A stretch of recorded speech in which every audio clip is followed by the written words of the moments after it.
C'est le bal du 14 juillet. Les grandes eaux de Versailles. Je vis à Paris depuis 40 ans. Et malgré ça, je persiste à dire que je suis nantais. Je suis breton. Je suis français, mais suis-je européen?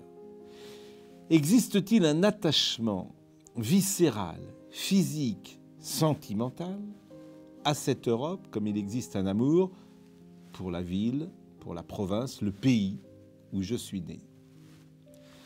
Les petits hommes gris de Bruxelles pensent que des intérêts, des normes ou des lois construisent un nouvel ensemble. Ils se trompent.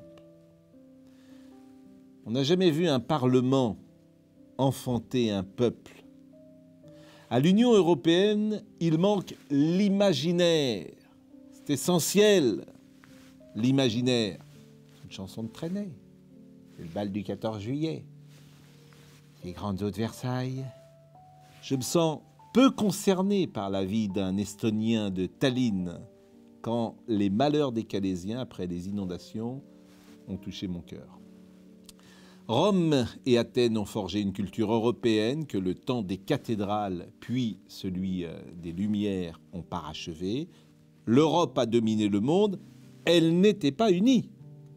Elle régnait sur la terre et les océans, elle guidait les arts, la philosophie, les idées.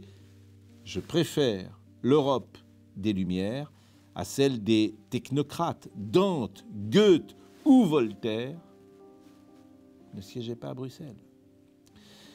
Il est bon de rappeler ces évidences à quelques jours d'un scrutin où chacun se demandera s'il votera le 9 juin et s'il vote, quelle liste il choisira. En somme, la question n'est pas de savoir si l'on est pour ou contre l'Europe, mais de quelle Europe on parle. Retrouvez la suite de cette chronique remarquable dans le Journal du Dimanche.